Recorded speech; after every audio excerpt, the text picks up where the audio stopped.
Hello students, आप सभी का मेरे यूट्यूब चैनल पे स्वागत है। और जैसा कि आप देख रहे हैं, हम अपने यूट्यूब चैनल पे जो आपको जितने भी गवर्नमेंट एग्ज़ाम्स हैं या फिर कैंपस प्लेसमेंट है या फिर आपका ऑन कैंपस ऑफ कैंपस के जितने भी नॉन टेक्निकल टेक्निकल जो एग्ज़ाम्स हैं उनकी प्रिपरेशन आपको अपने हम यूट्यूब चैनल पे करवाते हैं।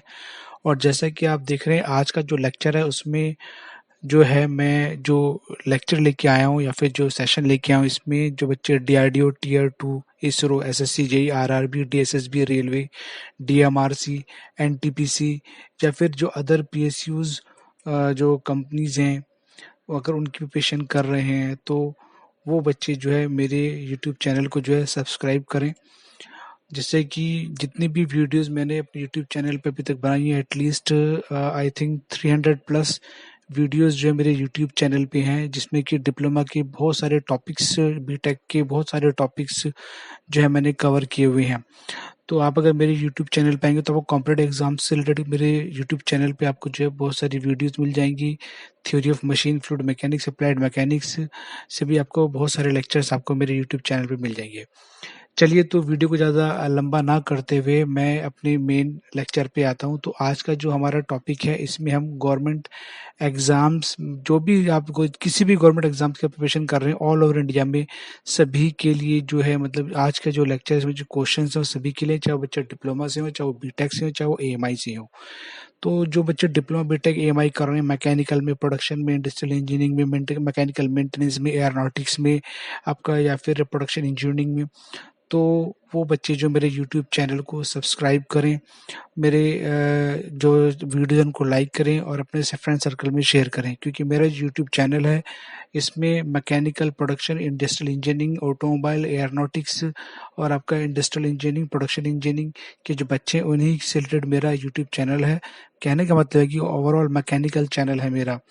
तो आप सभी जो है मेरी वीडियोस को जो है देखें और अपने एग्ज़ाम की जो अच्छी प्रिपरेशन करें। चलिए, वीडियो को ज़्यादा लंबा ना करते हुए मैं जो है लेक्चर स्टार्ट करता हूँ। और जो भी लेक्चर डिप्लोमा के आएंगे कॉम्पिटेटिव एग्जाम से रिलेटेड, वो अल्टरनेटिव डेज में आएंगे। सपोज आज लेक्चर आया तो एक दिन छोड़ के अगले दिन जो है आपका जो है फिर डिप्लोमा का लेक्चर आएगा। और अल्टरनेट डेज में डिप्लोमा करेंगे, अल्टरनेट डेज में आईटीआई के बच्चों का भी जो है लेक्चर्स का जो है सेशन आता रहेगा मेरे यूट्यूब चैनल पर। ठीक है, तो चलिए हम वीडियो को स्टार्ट करते हैं। तो सबसे पहला जो क्वेश्चन है वो आपके सामने है। In a spark ignition engine the major loss is due to. जो स्पार्क इग्निशन इंजन है उसमें जो आपका जो मेजर जो लॉस होता है वो किसके कारण होता है। ठीक है, तो इसमें ऑप्शन दिया आपका मैकेनिकल एफिशिएंसी के कारण होता है, या रिलेटिव एफिशिएंसी के कारण होता है, वॉल्यूमेट्रिक एफिशिएंसी के कारण होता है, या फिर ब्रेक थर्मल एफिशिएंसी के कारण होता है। अगर हम स्पार्क इग्निशन इंजन की बात कर रहे हैं, जो मैक्सिमम जो मेजर जो लॉस होता है वो हमारा जो है ब्रेक थर्मल एफिशिएंसी के कारण होता है। तो इसका जो राइट आंसर है वो आपका डी है। ठीक है, चलिए नेक्स्ट क्वेश्चन लेते हैं।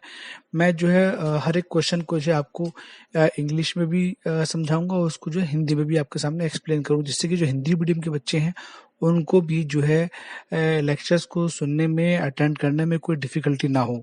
चलिए क्वेश्चन नंबर 2 लेते हैं। Which of the following is a higher pair. तो ये क्वेश्चन थ्योरी ऑफ मशीन से है। तो इसमें पूछा गया कि इनमें से कौन सा जो है आपका हायर पेयर है। Belt and pulley, turning pair, screw pair, sliding pair. तो हायर पेयर की बात की गई है, तो इनमें जो हायर पेयर है वो हमारा बेल्ट एंड पुली। तो बेल्ट एंड पुली जो हमारा ट्रांसमिशन में यूज होता है और वहां पर उनमें जो कॉन्टैक्ट बनता है वो आपका हायर पेयर टाइप का जो है कॉन्टैक्ट बनता है। तो इसका राइट आंसर जो आपका ए होगा। चलिए अब लेते हैं क्वेश्चन नंबर 3। जो क्वेश्चन नंबर 3 है आपका स्ट्रेंथ ऑफ मटेरियल से लिया गया है। तो इसमें पूछा गया in a beam the point of contraflexure is a point where. तो कह रहा है बीम में जो है वो पॉइंट जहाँ पर कॉन्ट्राफ्लेक्चर होगा, तो वहां पर पता कैसे लगेगा कि सपोज कोई बीम है उसमें कहीं पर कॉन्ट्राफ्लेक्चर है, तो उसका आपको आइडिया कैसे लगेगा कि कॉन्ट्राफ्लेक्चर जहाँ पर होगा वहां पर क्या कंडीशन होगी। तो वहां पर जो कंडीशन होगी, उसमें पूछा कि शेयर फोर्स बहुत ज्यादा होगी क्या वहां पर, या फिर शेयर फोर्स जो आपका जीरो होगी, या फिर बेंडिंग मोमेंट जो है चेंज इट साइन करेगा, या बेंडिंग मोमेंट जो है बहुत ज्यादा होगा, मैक्सिमम होगा। तो जहाँ पर कॉन्ट्रा फ्रैक्चर होता है बीम में, अगर किसी बीम में कहीं कॉन्ट्रा फ्रैक्चर आता है तो उसमें क्या होगा, आपका जो बेंडिंग मोमेंट की जो साइन है वो चेंज हो जाएंगे, प्लस जो आपका माइनस हो जाएगा, माइनस जो है प्लस हो जाएगा, और जो एंटी क्लॉकवाइज जो डायरेक्शन है उसके जो साइन है वो भी जो है चेंज हो जाएंगे। ठीक है, तो इसका जो राइट आंसर है ओके, तो यहाँ पर जो उसका राइट आंसर होगा वो आपका जो आंसर होगा वो होगा आपका इसमें आपका सी। ठीक है, तो बेंडिंग मोमेंट की जो साइन है वो चेंज हो जाएंगे, तो बीम के अंदर कहीं अगर कॉन्ट्रा फ्रैक्चर आएगा तो उसके जो साइन है वो जो है आपका चेंज हो जाएंगे। ठीक है, ये आपको ध्यान रखना है। मैं हिंदी इंग्लिश दोनों में एक्सप्लेन कर रहा हूँ जिससे कि आपको कोई दिक्कत ना आए। चलिए नेक्स्ट क्वेश्चन नंबर 4 आपके सामने, the Gantt chart are use for, ये आपका जो है आपका प्रोडक्शन इंजीनियरिंग से ले गया ये क्वेश्चन। जो जैंट चार्ट है या फिर कहते हैं मटेरियल साइंस से भी आप कह सकते हैं, तो जो जैंट चार्ट है उसका यूज किया जाता है किस उसमें, तो जैंट चार्ट का यूज आपका लीनियर प्रोग्रामिंग में किया जाता है, आपका जो है शेड्यूलिंग एंड रूटिंग में किया जाता है, या फिर सेल्स फोरकास्टिंग में किया जाता है, या फिर आपका प्रोडक्शन शेड्यूलिंग में किया जाता है। जो जैंट चार्ट होता है इसको अगर आप देखेंगे तो इसका जो यूज होता है वो होता है आपका प्रोडक्शन।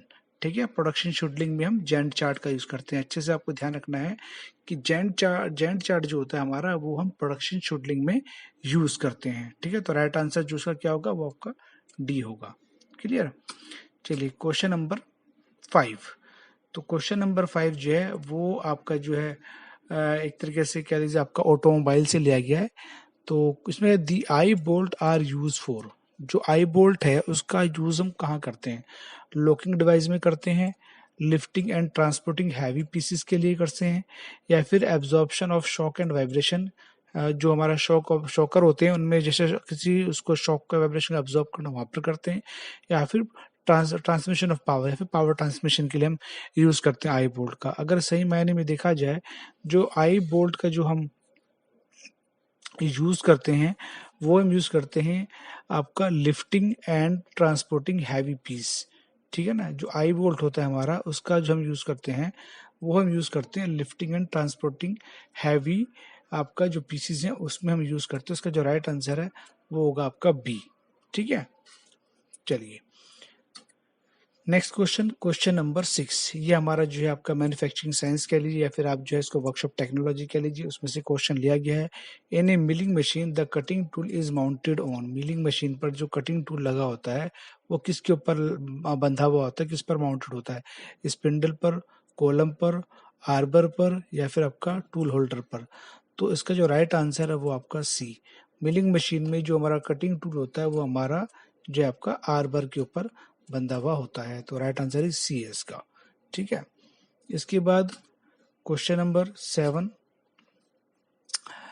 क्वेश्चन नंबर 7 जो है ये जो आपका कह सकते हैं आप आपका ये आपका मेट्रोलॉजी इंस्ट्रूमेंटेशन से या फिर वर्क स्टडी है, तो वर्क स्टडी टाइम स्टडी वगैरह जो है उसमें से लिया गया है। तो इसमें पूछा विच of the following is basic tool of work study, इनमें से कौन सा जो है बेसिक टूल है वर्क स्टडी का। तो उसमें ऑप्शन दिए आपका time study, bar chart, stop watch, या फिर आपका जो इसमें दिया आपका प्रोसेस चार्ट। तो जो हमारे जो वर्क स्टडी है उसका जो बेसिक टूल है वो है आपका स्टॉप वॉच, क्योंकि जब भी हम कोई वर्क स्टडी करते हैं उसमें स्टॉप वॉच की मदद से उसमें स्टडी करते हैं। तो इसका जो बेसिक टूल है वो आपका स्टॉप वॉच है। तो राइट आंसर इज सी। ठीक है, चलिए अगला क्वेश्चन लेते हैं। नेक्स्ट क्वेश्चन जो आपका हीट ट्रांसफर से है। तो इसमें पूछा इन heat transfer the overall efficiency is used for, जो हीट ट्रांसफर में जो ओवरऑल एफिशिएंसी है वो यूज की जाती है किसके लिए, कंडक्शन के लिए, कन्वेक्शन के लिए, रेडिएशन के लिए, या फिर आपका कंडक्शन कन्वेक्शन दोनों के लिए। तो जो हमारा हीट ट्रांसफर है ओवरऑल एफिशिएंसी जो हम यूज करते हैं उसकी वो यूज करते हैं आपका कंडक्शन एंड कन्वेक्शन दोनों के लिए यूज करते हैं। उसका जो राइट आंसर होगा वो आपका डी होगा। ठीक है, तो राइट आंसर क्या होगा इसका, डी। ठीक है, ए एंड बी मतलब आपका कंडक्शन कन्वेक्शन दोनों आ गए इसमें, तो बोथ ए एंड बी आएगा इसमें आंसर। ठीक है, चलिए अगला क्वेश्चन लेते हैं हम। नेक्स्ट क्वेश्चन जो आपका ये लिए आपका स्ट्रेंथ ऑफ मटेरियल से rivet joint strength equal to जो रिविट जो होता है उसकी जो स्ट्रेंथ है, रिविट जॉइंट की जो स्ट्रेंथ होती है वो किसके बराबर होती है आपका। तो इसमें shear strength of the plate, या फिर इसमें बोल रहा है कि आपका tensile strength of the plate, crushing strength of the plate, least A B C. तो इसका जो कहने का मतलब है कि जो रिविट जॉइंट की जो स्ट्रेंथ है आपका शेयरिंग टेंसाइल क्रशिंग में से जो है, जो इनमें जो वैल्यू जो आएगी उसमें सबसे कम वैल्यू इनमें जिसकी भी होगी तो उसको हम लेंगे रिविट जॉइंट स्ट्रेंथ के इक्वल। ठीक है, आप मेरी बात को ध्यान समझ लीजिए। शेयरिंग टेंसाइल क्रशिंग में तीनों में से जिसमें भी वैल्यू जो है वो कम आएगी, तीनों में से जिसकी वैल्यू कम आएगी, सपोज शेयरिंग की जो 10 आ गई, टेंसाइल की जो 5 आ गई, क्रशिंग की जो है 3 आ गई, तो उसमें हम तीन को ले लेंगे equal to rivet joint strength. तो लीस्ट ए बी सी तीनों में जिसकी कम होगी इसको लेंगे, तो उसका राइट आंसर जो आपका डी होगा। ठीक है, चलिए नेक्स्ट क्वेश्चन।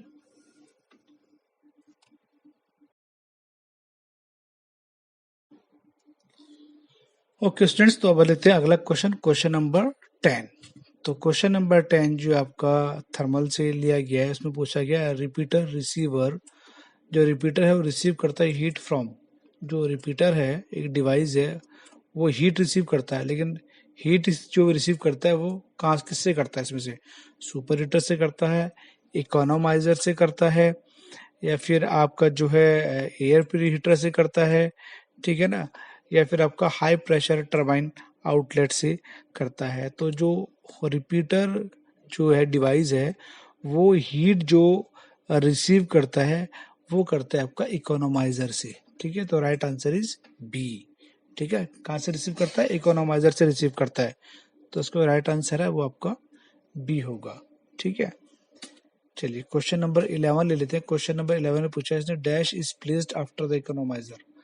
इकोनोमाइजर जो है आपका, जो हमारे बॉयलर होते हैं उसमें जो इकोनोमाइजर जो डिवाइस है लगी है, तो उसके बाद जो इनमें से कौन सा जो है डिवाइस लगी होती है, उसमें आपका एयर प्री हीटर दिया हुआ है इसने, आपका सुपर हीटर दिया हुआ है, इवेपोरेटर दिया, या इनमें से कोई भी नहीं। अगर इकोनोमाइजर के बाद जो हमारे बॉयलर में जो डिवाइस लगी होती है वो आपका एयर प्री हीटर लगा हुआ होता है उसके अंदर, तो इसलिए इसका राइट आंसर जो है आपका ए होगा। तो इसका राइट आंसर क्या होगा, ए। ठीक है, चलिए अगला क्वेश्चन लेते हैं, क्वेश्चन नंबर 12, जो कि एक आपका मेंटेनेंस बजट के ऊपर है। विच of the following is a type of maintenance budget. तो पूछा इनमें से कौन सा जो है मेंटेनेंस बजट का जो है एक टाइप है या प्रकार है, तो हमें बताना है इसमें कौन सा ऐसा है जो कि मेंटेनेंस बजट की एक टाइप है। तो इसमें दिए appropriation budget, fixed budget, variable budget, all of this. अगर मायने में सही मायने में देखा जाए जो हमारा मेंटेनेंस बजट जो होता है उसके अंदर ये तीनों ही आते हैं, क्योंकि फिक्स्ड, वेरिएबल और एप्रोप्रिएशन बजट जो है all are the types of the maintenance budget. तो इसका जो राइट आंसर है वो होगा आपका इसका डी। ठीक है, डी जो इसका राइट आंसर होगा। इसके बाद जो आपका क्वेश्चन नंबर 13 है वो भी आपका टोटल प्रोडक्शन मैनेजमेंट से लिया गया है। तो विच of the following is the pillar of the TPM. जो टीपीएम की जो इनमें से कौन सा पिलर है, तो उसमें अगर देखा जाए तो क्वालिटी मेंटेनेंस आपका है, प्लांट मेंटेनेंस है, ट्रेनिंग है। तो ये जो तीनों है, ये तीनों ही जो है आपका पिलर हैं आपका किसके, टीपीएम के। ठीक है, टोटल प्लानिंग मैनेजमेंट जो है आपका उसी के जो है तीनों जो है ये क्या है, टाइप्स हैं, उसी के पिलर हैं ये तीनों। तो इसका राइट आंसर जो आपका डी होगा, D is right answer of TPM. ठीक है, चलिए क्वेश्चन नंबर 14 इसमें पूछा गया है जो कि आपका स्ट्रेंथ ऑफ मटेरियल से लिया गया है।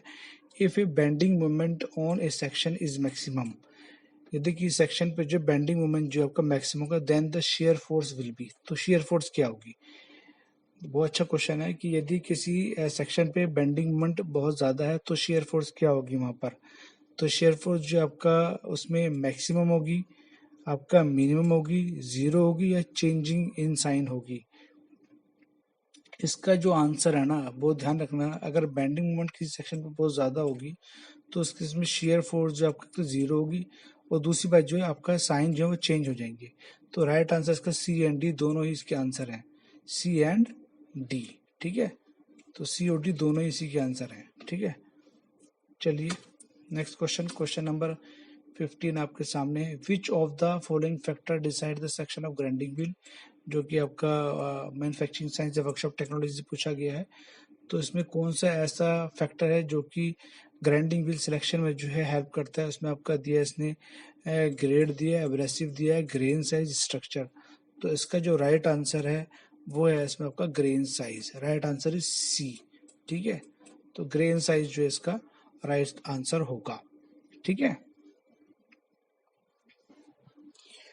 ओके स्टूडेंट्स, तो आज जो है मैंने आपके सामने जो है ये 15 क्वेश्चन रखे जो कि डिप्लोमा बीटेक की EMI के जो स्टूडेंट्स हैं, जो कि mechanical, production, industrial engineering, aeronautics, automobile, आपका प्रोडक्शन इंजीनियरिंग से जो है बच्चे डिप्लोमा बीटेक की EMI कर रहे हैं, उनके लिए मैंने ये 15 क्वेश्चन बनाए थे, जो कि आई होप सो आपको काफ़ी अच्छे लगेंगे क्वेश्चन। और ऐसे ही क्वेश्चन जो मैं आपके लिए लेके आता रहूँगा। लेकिन ध्यान रखें, जो डिप्लोमा बीटेक की EMI के जो मैकेनिकल एंड अलाइड ब्रांचेस के जो स्टूडेंट्स हैं, उनके लिए जो लेक्चर आएगा ये अल्टरनेटिव डेज में लेक्चर आया करेंगे उनके लिए। तो आप लोग जो है मेरे चैनल को सब्सक्राइब करें, मेरी वीडियोस को लाइक एंड अपने फ्रेंड सर्कल में शेयर भी करें। तो आज के लेक्चर में सिर्फ इतना ही, मिलते हैं नेक्स्ट लेक्चर में एक नए क्वेश्चंस के साथ में। Okay, thank you.